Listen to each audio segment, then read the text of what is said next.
Hello, ladies. Welcome to our Fragrance 101 night. We are going to be talking about fragrances tonight, having a little fun, something different, giving you guys some education on scents. I know a lot of you love fragrance, so if you are catching me live, I would love to know. Hi, Barbara. What is your all-time favorite fragrance? Some of you already answered my question in the group earlier today. If you're hopping on live with me and you have a favorite fragrance, I would love to know. What is it? What is your favorite? What is your unique scent? Because that's exactly what fragrance is. Fragrance is very personal. It's not a one size fits all for everybody.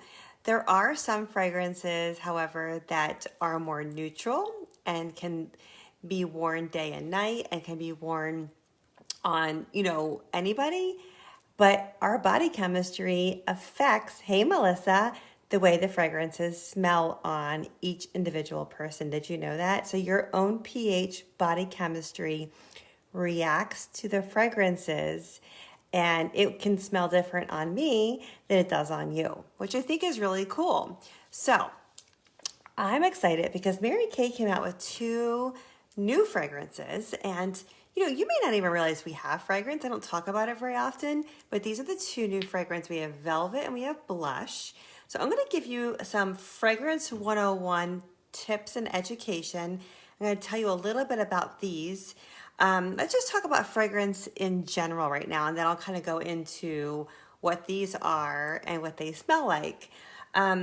Fragrance, basically, like I said to you, is unique to each individual person. There's usually 3 components of a fragrance. There is a top note, a middle note, and a bottom note. What does that mean? So I have some notes here for myself to make sure I get it all right for you. So the top note, it's a fun, fast facts about fragrance. And this is basically what perfumers describe it as. This is not just me, talking about this. This is actually from people who are perfumers, and that is actually a real career and job. They are educated. It's kind of like wine connoisseurs, but for perfume. So the top note is the initial impact of the fragrance. When you first spray it, it's the initial impact. So those notes introduce the fragrance and can last up to 15 minutes. So usually, if you have a fragrance of mine, we have 9 fragrances in our line, and we have 2 of these new limited edition fragrances, as well as the travel size sets. So we have a lot of options right now.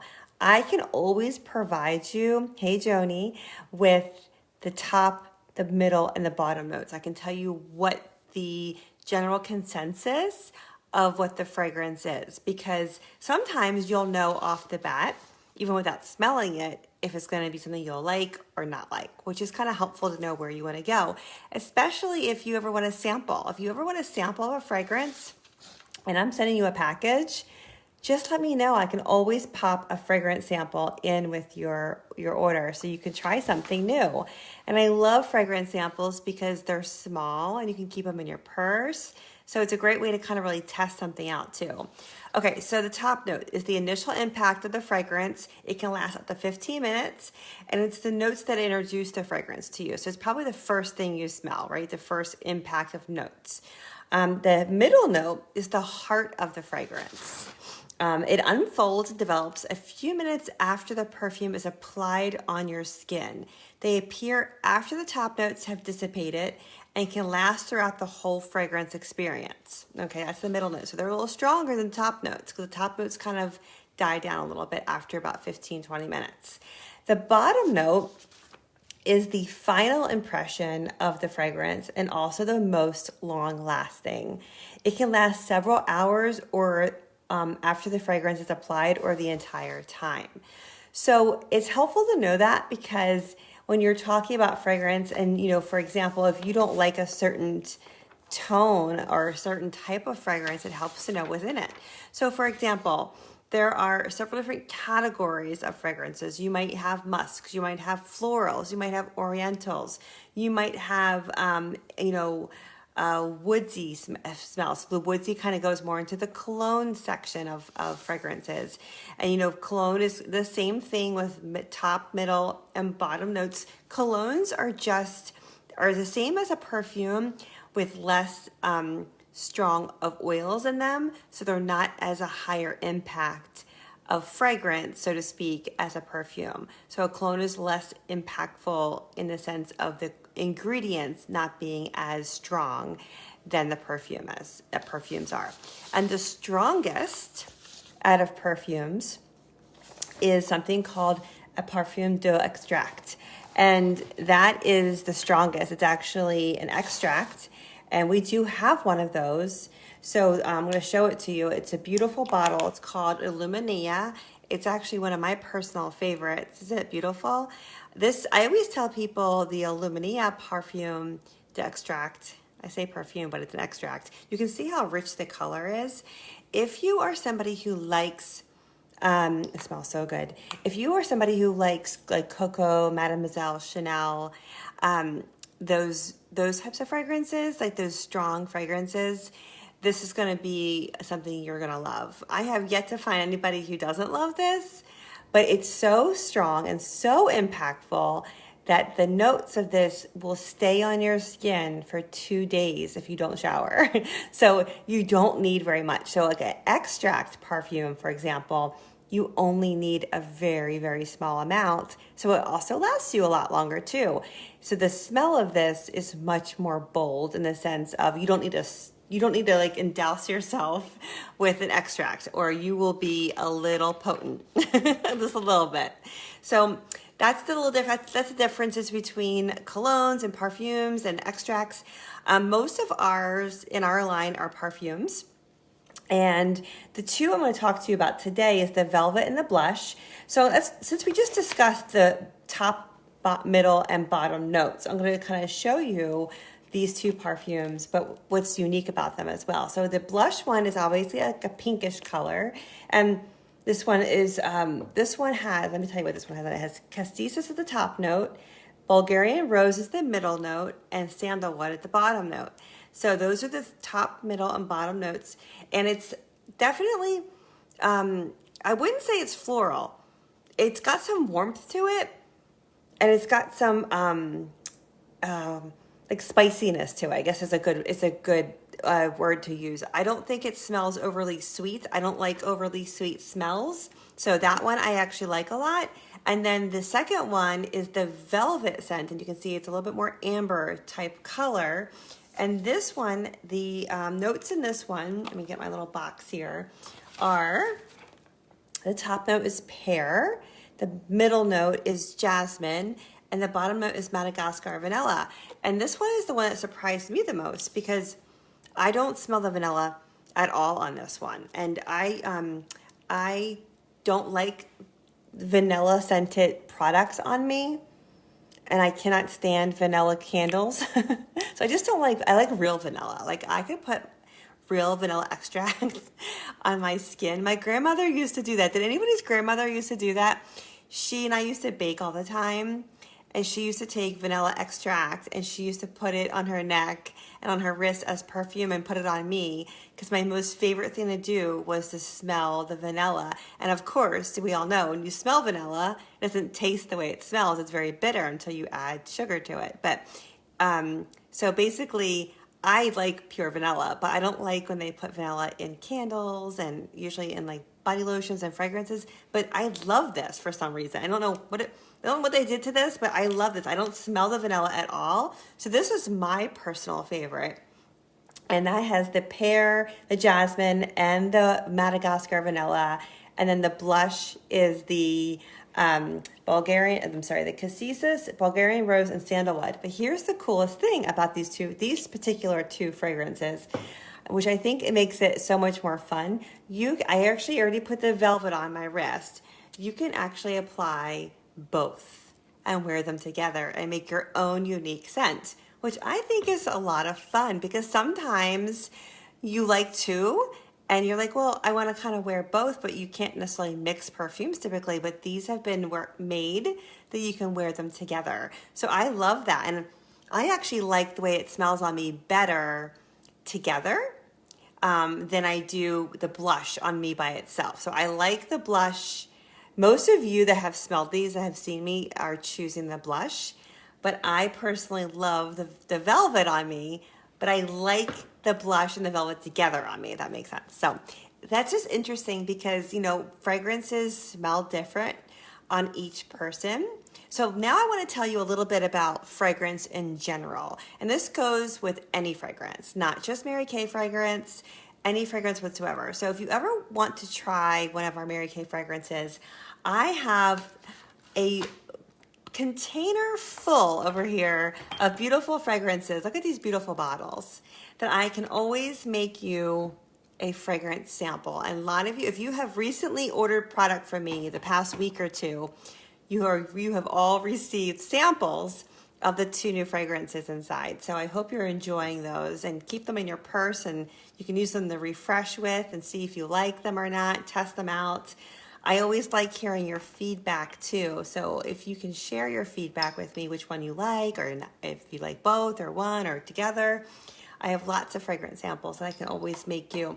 If you come to my holiday sip and shop, I will have them displayed and you can experience them yourself. So let's talk a little bit about fragrance in general. When it comes to selecting your fragrance, knowing the top, the middle, the bottom notes helps.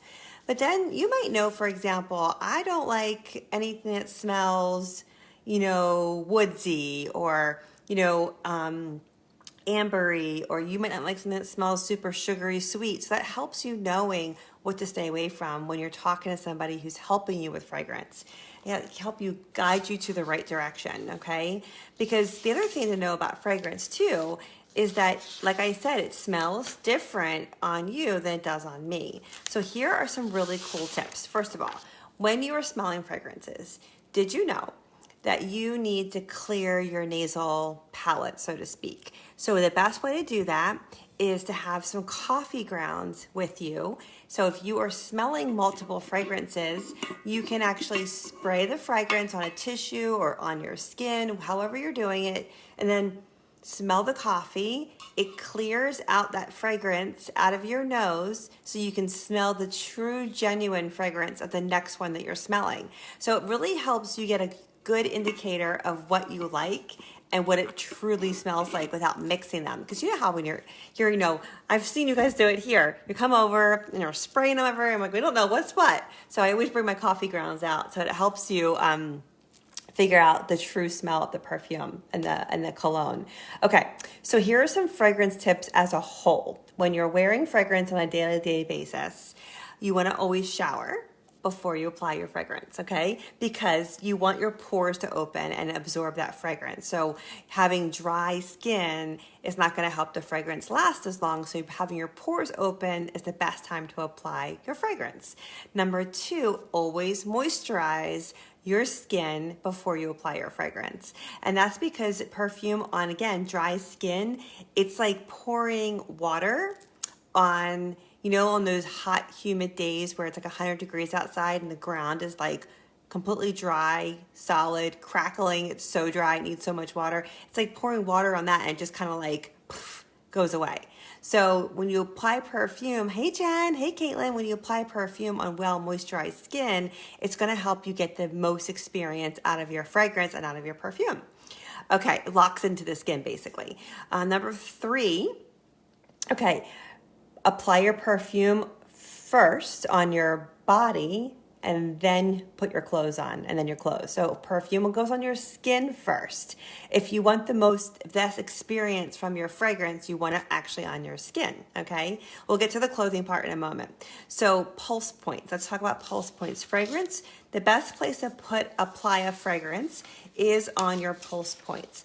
And your pulse points are, generally speaking, the areas of your body that you see the veins, or the veins are closest to the skin, okay? So scents that are applied to pulse points are things that are like your wrist, behind your ears, your neck, the back of your neck, the back of your ears, your throat, You're in the inner corners of your elbow right here, the same area behind your knees. Did you know that? That's actually one of your pulse points. You would never think of putting perfume there, I bet. Your inside of your ankles, and those are areas where your skin is also warmer, and it helps the fragrance evolve and provides a more better sensory explosion, if you want to call it, so to speak, throughout the experience. And the experience is not just your experience, it's also the people around you experience. So we're going to talk a little bit about that too. So yes, perfume serves two purposes. Obviously, you enjoy the way you smell, but also others around you enjoy the way you smell. So we want to make sure we understand how to get the most bang out of your fragrance, depending on what you want to get from it. So pulse points, because they're the warmest, the most moist areas of your body, as well as has the closest points of where your veins are. Okay. Where you apply has the impact on either you or others. Okay. So if you want your experience, for example, for yourself, if you want your perfume to be more of a you personal experience, your goal is for you to smell it, right? So you're going to apply your fragrance on your skin, not your clothes, to the areas that are closest to your nose. So that would be your neck. That would be behind your ears. That would be your collarbone and your chin, okay? And then also you applying it to your wrists gives you the ability to smell it and enjoy it throughout the day as well, because you're moving your hands around, so you'll get that sensory personally out of your fragrance, having your fragrance applied in those areas. Now, if your goal is to smell good to others around you, you're going to apply the fragrance on your skin still, your chest, right? Your cleavage area, your chest, your shoulders, your shoulder, and then the tops of your ears, right? Tops of your ears, and then even your belly button. Okay, so that's if you want to smell good to the others around you. Okay. Also, you're gonna, if you want to leave what we call a scent trail. So what that means is when others around you are around you, you kind of want to leave the trail. You ever go into a restaurant and you're sitting at the bar or your table and people walk by you and you smell this beautiful smell after the person walks by, like moments later. That's called a scent trail. So if you are wanting to have a scent trail, the best place to apply your fragrance is the back of your neck and inside of your knees. So remember, right here's your elbow area. The same spot in the back of your knees would leave a scent trail, okay? So those are the 3 tips on whether you want to get the most experience out of your fragrance personally, if you want to get the most experience from the people around you, or you want to leave a scent trail. So I hope that helps you when you're applying fragrances, and I would love to know if you're going to try any of those tips, and maybe even let me know if you experience anything different from the people around you. Here's a couple of things you don't want to do with your fragrance. You want to spray.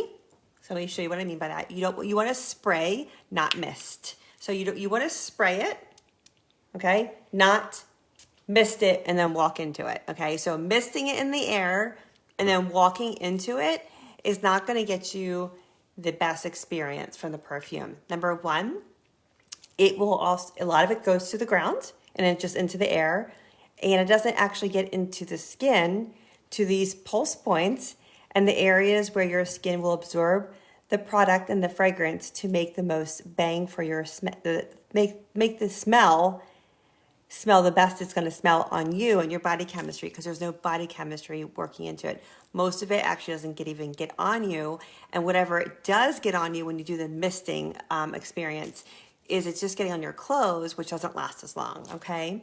So you want to spray it just like I did on your skin, and then you want to leave it. You don't want to do this. Do not spray and then rub your wrists together. That actually breaks up the molecules in the fragrance, and it makes it less potent, and it makes it less of an experience, and it breaks up what the fragrance is supposed to do.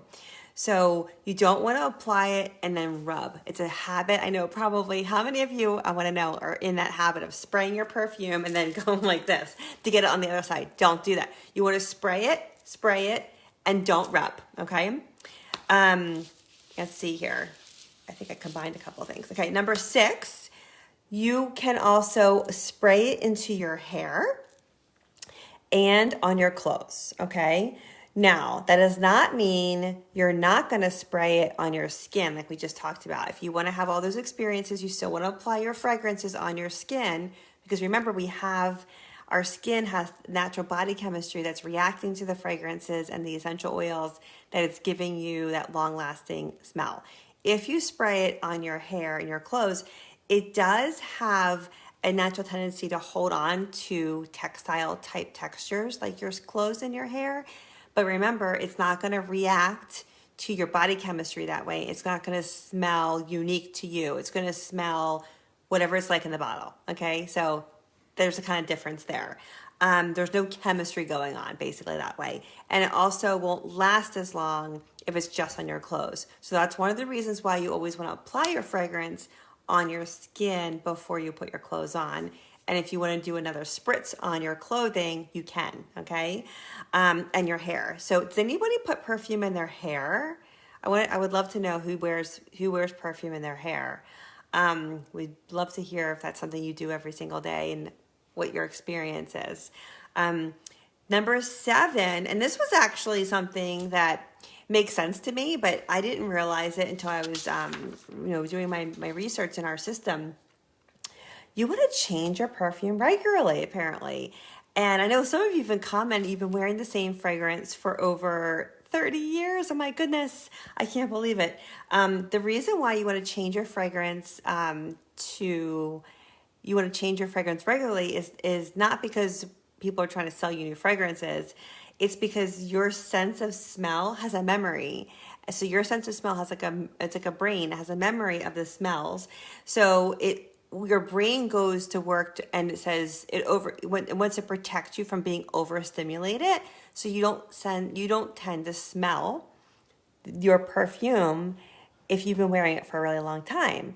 So it doesn't mean people around you aren't smelling it, but you personally stop experiencing it the same way. It's kind of the same concept where like you may go to somebody's house who's cooking dinner and maybe that's a really pungent meal with garlic and all those yummy scents and onions and whatever that special, maybe it's an Italian meal she's cooking and you're like, oh my God, that smells so good. And she might say, I don't even know what you're talking, I don't smell it.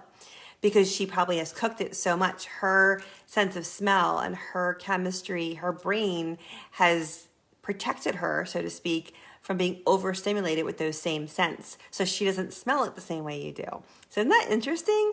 So don't be afraid to change up your fragrance. And remember, just like our skin is changing every 7 years, your skin condition, your skin type, your body chemistry is also changing. So your perfume that you may have worn and loved in college and you put it on now, you might hate the way it smells on you now. And I've had that experience before. So that's another reason why you might need to change your fragrances more regularly too, is because your body chemistry changes. And your body chemistry changes for all different types of reasons. It can be from having a baby. It can be from season to season. It can be from menopause, hormone changes. It can be from stress. It can be all kinds of different reasons. And we don't really ever know when it's changing, right? Or why it's changing. We know sometimes, right? So when it comes to time to pick a fragrance, keep those tips in mind. I hope that helps you. I know I learned a couple of things, especially about putting the fragrance behind my knees and the back of my neck. And that's easy for me because I have such short hair. So it'll be interesting to play around with those tips and see if you have a different experience personally and if you get more verbal feedback on the people around you with the fragrances you're wearing. Again, I would love to know what your favorite fragrances are, if you have any favorites. My Mary Kay favorites, like I mentioned to you before, we have 9 fragrances in our line, and that are always in our line. And we have these 2 new limited edition fragrances, the Blush and the Velvet. And the uniqueness about these Sorry, somebody was calling me. Don't they know I'm on the camera? You can wear them individually or you can wear them together. So that's the uniqueness of these two fragrances, which I like, which is fun. Kind of create your own little combo. And if you'd like a sample of those, you can let me know I'll send them to you. And if you're coming to the Sip and Shop, I'll have them out for you. My other favorite Mary Kay fragrance is the Illuminia that I told you about. This is the extract. This is one of the more bold scents. I like things that are not real sweet on me. So I like this one. This one, you just need one spray and it's good for a long time. You don't even need to put it in multiple pulse points. And then my third favorite fragrance on me personally, and it's a softer one, is the Mary Kay Wish. And this one is definitely, it is considered, it's not considered fruity, but let me see what it's actually considered. Wish is considered fruity floral. So I like fruity. I like floral if it's not forwardly overly floral. This one is very soft, and this one has orange oil, white pineapple, peony, passion fruit, brown sugar, and Illuminae musk, and warm amber. Those are the notes in it. So this one kind of reminds me of a very soft, springy summer scent. Very clean smelling. I mean, you don't have to wear it during those seasons, but it's softer. So I like that one a lot too. And I like it when my daughter wears this one. I gave this one to my daughter. I like it when she wears that. So those are my Fragrance 101 tips for you. The same thing applies to men's colognes. And we have the most amazing men's colognes. You know, I'm a big men's cologne fan. I love our colognes. My favorite men's cologne is the High Intensity Sport and the men's High Intensity. And both of those come in the men's fragrance gift set, the 3 fragrance gift set in here. Those are my 2 personal favorites. And then the third one in here is the Cityscape, which is also a fan favorite. We have a matching women's perfume called Cityscape. So if you have any questions about fragrance or you want to chat about fragrance, direct message me. I would love to hear what your favorites are, what your favorite perfumes and fragrances are. I know it's super frustrating when you have a favorite smell and then it goes away. So if I can assist you with finding a new unique scent or us creating a new unique scent with these fun new ones, these are so fun, let me know. And I look forward to seeing you in the first weekend of December is when the Sip and Shop starts, Thursday night, December 2nd through Sunday, December 5th. So if you haven't received your invitation in the mail, go look in your mailbox. It should be there. It should have been received this week. It's a big oversized postcard. If you need the information, please message me and I will text it to you so you have all the details. Okay? Thanks, ladies. Thanks for watching. Have a great night.